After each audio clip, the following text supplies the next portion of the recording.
Welcome back to my YouTube channel. ಇವತ್ತಿನ ದಿನ Indian accounting standards ಅಲ್ಲಿ ಮತ್ತೊಂದು ಕ್ವಶನ್ಸ್ ಅನ್ನ 2022 ಕ್ವಶನ್ ಪೇಪರ್ ಅಲ್ಲಿ ಇರ್ತಕ್ಕಂಥ ಒಂದು ಕ್ವಶನ್ಸ್ ಅನ್ನ ನಾನು ಈ ಒಂದು ವಿಡಿಯೋದಲ್ಲಿ ತಿಳಿಸ್ಕೊಡ್ತೀನಿ.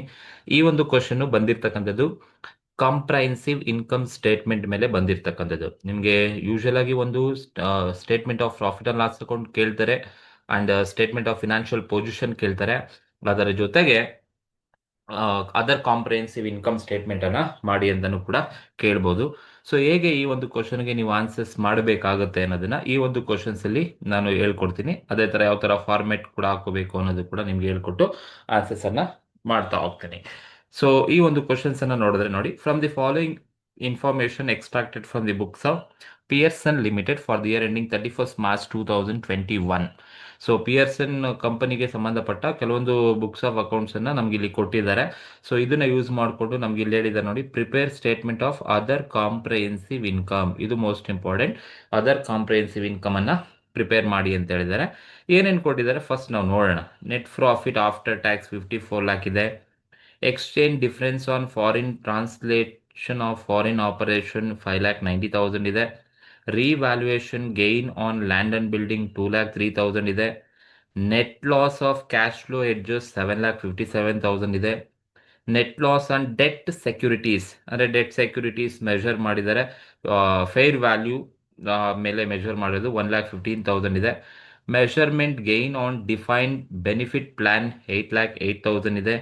Net gain on hedge of net investment, ಅಂದರೆ ಏನು ಇನ್ವೆಸ್ಟ್ಮೆಂಟ್ ಮಾಡಿದಾಗ ಇನ್ಕಮ್ ಇದೆಯಂತೆ, ಸೊ 4,67,000 ಇದೆ.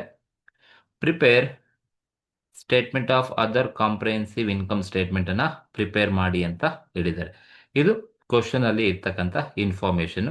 ಸೊ ಇದಕ್ಕೆ ಹೇಗೆ ಆನ್ಸರ್ಸ್ ಮಾಡೋದು ಅಂತ ನಾನು ನಿಮ್ಗೆ ಈ ಒಂದು ವಿಡಿಯೋದಲ್ಲಿ ತಿಳಿಸ್ಕೊಡ್ತೀನಿ. ಸೊ ಫಸ್ಟ್ ನೀವು ತಗೋಬೇಕಾದ್ರೆ ಆನ್ಸರ್ಸ್ ಅನ್ನ ಮಾಡಬೇಕು ಅಂತ ಬಂದಾಗ ಜಸ್ಟ್ 2 ಕಾಲಮ್ ಹಾಕೊಳ್ಳಿ. ಒಂದು ಪರ್ಟಿಕ್ಯುಲರ್ಸ್, ಇನ್ನೊಂದು amount column. Particulars and amount column 2 ತಗೊಳ್ಳಿ. ಫಸ್ಟ್ ನೀವು ತಗೋಬೇಕಾದ್ರೆ ಕ್ವಶನ್ಸ್ ಅಲ್ಲಿ ನೆಟ್ ಪ್ರಾಫಿಟ್ ಕೊಟ್ಟಿರ್ತಾರೆ. ಸೊ ನೆಟ್ ಪ್ರಾಫಿಟ್ ಕ್ವಶನ್ ಅಲ್ಲಿ ನೆಟ್ ಪ್ರಾಫಿಟ್ ಕೊಟ್ಟಿದ್ದಾರೆ ನೋಡಿ, ಆಫ್ಟರ್ ಟ್ಯಾಕ್ಸ್ ಡೈರೆಕ್ಟ್ ಆಗಿ 54 lakh ಔಟರ್ ಕಾಲಮ್ ಅಲ್ಲಿ ತಗೊಳ್ಳಿ. ನೆಟ್ ಪ್ರಾಫಿಟ್ ಕೊಟ್ಟಿದ್ದಾರೆ 54. ನೀವು ನೆಟ್ ಪ್ರಾಫಿಟ್ನ ತಗೊಂಡಾದ್ಮೇಲೆ ಈ ಇನ್ಕಮ್ ಕಾಂಪ್ರಿಹೆನ್ಸಿವ್ ಇನ್ಕಮ್ ಸ್ಟೇಟ್ಮೆಂಟ್ ಏನು ಬರುತ್ತೆ, ಈ ಕಾಂಪ್ರಿಹೆನ್ಸಿವ್ ಇನ್ಕಮ್ ಸ್ಟೇಟ್ಮೆಂಟನ್ನು 2 ಪಾರ್ಟ್ ಮಾಡ್ಕೊಳ್ಳಿ.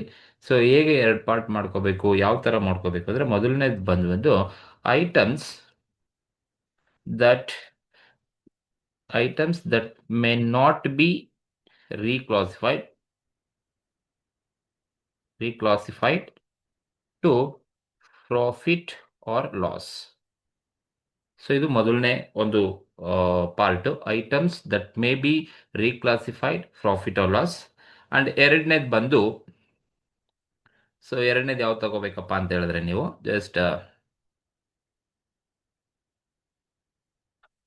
ಸೊ ಇಲ್ಲಿ ಹಾಕೊಂಡಿರ್ತೀನಿ, just items that may be reclassified to profit or loss. Items that may be reclassified profit or loss. ಈ 2 ಕಾಲಮ್ಸ್ ಅನ್ನ ನೀವು ಹಾಕೋಬೇಕಾಗತ್ತೆ. ಅಂದ್ರೆ 2 ಪಾರ್ಟ್ ಅಂತ ತಿಳ್ಕೊಳ್ಳಿ. So items that may not be reclassified to profit or loss and items that may be reclassified to profit or loss. So ಈಗ ನಾವು question wise ಹೋಗೋಣ, ಯಾವುದು ಯಾವ ಪಾರ್ಟ್ ಅಲ್ಲಿ ಬರಬೇಕು ಅಂತ ನೋಡಿ. ಸೊ ನೋಡಿ, exchange difference on foreign translation of foreign operation. ನೋಡಿ, ಎಕ್ಸ್ಚೇಂಜ್ ಡಿಫರೆನ್ಸ್ ಕೊಟ್ಟಿದ್ದಾರೆ ಅಂತ ಅಂದ್ರೆ ನೀವು ಪಾರ್ಟ್ ಬಿ ಗೆ ತಗೊಳ್ಳಿ. ಐಟಮ್ಸ್ ಮೇ ಬಿ ರೀಕ್ಲಾಸಿಫೈಡ್ ಅಲ್ಲೇ ತಗೋಬೇಕು. ಎಕ್ಸ್ಚೇಂಜ್ ಡಿಫರೆನ್ಸ್ ಯಾವಾಗಲೂ ಕೂಡ exchange difference on translation foreign operation ಅಂದ್ರೆ ಎಕ್ಸ್ಚೇಂಜ್ ಡಿಫರೆನ್ಸ್ ಫಾರಿನ್ ಆಪರೇಷನ್ಸ್ ಇಂದ ಎಕ್ಸ್ಚೇಂಜ್ ಡಿಫರೆನ್ಸ್ ಇದೆ. ಸೊ ಎಕ್ಸ್ಚೇಂಜ್ ಡಿಫರೆನ್ಸ್ ಇದೆ ಅಂದ್ರೆ ಅದು ಯಾವಾಗಲೂ ಕೂಡ ನಮಗೆ ಎಕ್ಸ್ಚೇಂಜ್ ಡಿಫರೆನ್ಸ್ ಏನು ಕೊಟ್ಟಿದ್ದಾರೆ, ಪಾಸಿಟಿವ್ ಆಗೇ ತಗೋಬೇಕು. 5,90,000 ಕೊಟ್ಟಿದ್ದಾರೆ. ಇದು ಯಾವಾಗಲೂ ಸೆಕೆಂಡ್ ಪಾರ್ಟ್ ಅಲ್ಲಿ ಪಾಸಿಟಿವ್ ವ್ಯಾಲ್ಯೂನೇ ತಗೋಬೇಕು, ಸರಿನಾ? ಸೊ ಅವ್ರು ಏನಾದರೂ ಕ್ವಶನಲ್ಲಿ ಏನು unrealised loss on foreign operation ಅಂತ ಹೇಳಿದ್ರೆ, ಅವ್ರು ಸ್ಪೆಸಿಫಿಕ್ ಆಗಿ ಲಾಸ್ ಅಂತ ಹೇಳಿದ್ರೆ ನೀವು ನೆಗೆಟಿವ್ ಆಗಿ ತಗೋಬೇಕಾಗುತ್ತೆ. ಏನು ಹೇಳಿಲ್ಲ ಅಂದ್ರೆ ಎಕ್ಸ್ಚೇಂಜ್ ಡಿಫ್ರೆನ್ಸ್ ಯಾವಾಗಲೂ ಕೂಡ ಅದು ಪಾಸಿಟಿವ್ ಆಗೇ ಇರಬೇಕು, ಪಾಸಿಟಿವೇ ತಗೋಬೇಕು. ಎರಡನೇ ನೋಡಿ, revaluation gain on land on building. ನೋಡಿ, ಯಾವುದೇ ಅಸೆಟ್ ಲಾಸ್ ಆಗಲಿ ಗೈನ್ ಆಗಲಿ ನೀವು ಫಸ್ಟ್ ಪಾರ್ಟ್ ಅಲ್ಲೇ ತಗೋಬೇಕಾಗುತ್ತೆ. Items may not be reclassified ಅಲ್ಲಿ.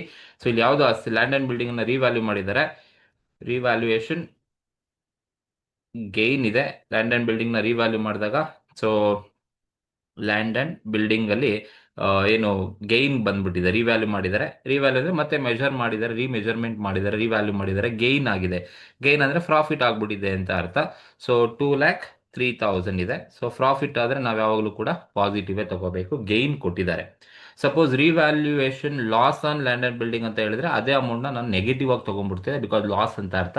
ಬಟ್ ಅವರೇ ಹೇಳಿದರೆ ಗೈನ್ ಅಂತ ಕೊಟ್ಟಿದ್ದಾರೆ, ಪಾಸಿಟಿವ್ ತಗೋಬೇಕು. Next one, net loss on cash flow age. ನೋಡಿ, ನೆಟ್ ಲಾಸ್ ಇದೆ ಕ್ಯಾಶ್ ಫ್ಲೋ ಏಜ್ ಅಲ್ಲಿ, net loss ಕೊಟ್ಬಿಟ್ಟಿದ್ದಾರೆ.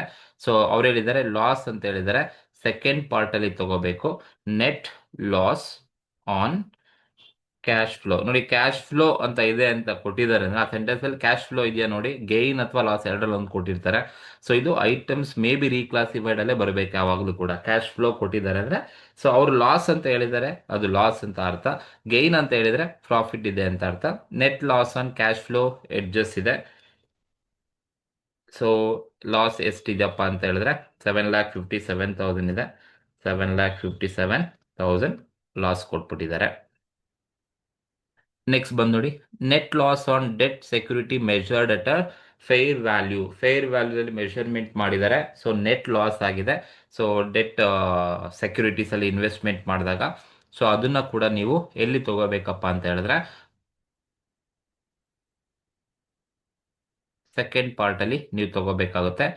Net loss on debt securities. Net loss on debt security measured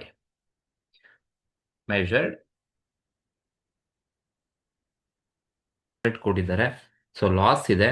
so ನೋಡಿ, ಅಂಡರ್ ಲಾಸ್ ಕೊಟ್ಟಿರೋದ್ರಿಂದ so ನಾವು negative ತಗೋಬೇಕಾಗುತ್ತೆ.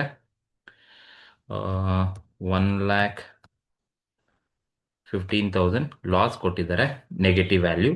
Part B ನಲ್ಲಿ ಬರಬೇಕು, debt security negative ಆಗಿರೋದ್ರಿಂದ. Suppose equity ಅಂತ ಹೇಳಿದ್ರೆ ಸೊ ನಾವು ಮೇಲ್ ತಗೋಬೇಕಾಯ್ತು ಇಲ್ಲಿ. ಸೊ ಅಲ್ಲಿ ಡೆಟ್ ಸೆಕ್ಯೂರಿಟಿ ಲಾಸ್ ಅಲ್ಲಿ ಇರೋದು, ಹಾಗಾಗಿ ಐಟಮ್ಸ್ ಮೇ ಬಿ ರೀಕ್ಲಾಸಿಫೈಡ್ ಅಲ್ಲಿ ತಗೋಬೇಕಾಗುತ್ತೆ. Next one, remeasurement gain on defined pension plan. So remeasurement ಮಾಡಿದರೆ ಪೆನ್ಷನ್ ಪ್ಲಾನ್ ನ, ಸೊ ಫಸ್ಟ್ ಪಾರ್ಟ್ ಅಲ್ಲಿ ತಗೋಬೇಕಾಗುತ್ತೆ. Remeasurement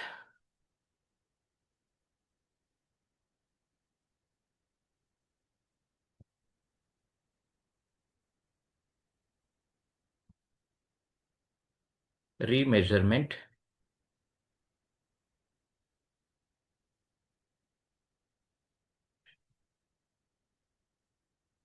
remeasurement remeasurement remeasurement pension plan, remeasurement gain on defined pension plan. So ನೋಡಿ, gain ಯಾವುದೋ pension plan ನ ರಿಮೆಜರ್ ಮಾಡಿದ್ದಾರೆ, gain ಬಂದಿದೆ. ಅಂದ್ರೆ ಗೈನ್ ಅಂದ್ರೆ ಪ್ರಾಫಿಟ್ ಅಂತ ಅರ್ಥ. ಸೊ ಪಾಸಿಟಿವ್ ಅಲ್ಲಿ ತಗೋಬೇಕು. 8,08,000 ಕೊಟ್ಟಿದ್ದಾರೆ, ಹಾಗಾಗಿ ರಿಮೆಜರ್ಮೆಂಟ್ ಗೈನ್ ಇಲ್ಲಿ ತಗೊಂಡಿದ್ದೀನಿ.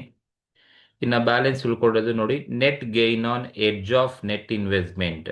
ಗೈನ್ ಕೊಟ್ಟಿದ್ದಾರೆ, ಎಡ್ಜ್ ಅಂತ ಬಂದ್ರೆ ಸೊ ನೀವು ಸೆಕೆಂಡ್ ಪಾರ್ಟ್ ಅಲ್ಲಿ ತಗೊಳ್ಳಿ. ಅದು ಪ್ರಾಫಿಟ್ ಅಂಡ್ ಲಾಸ್ ಹೋಗ್ಬೇಕಿತ್ತು, ಬಟ್ ಅಲ್ಲಿ ತಗೊಳೋಕ್ಕಾಗಿಲ್ಲ.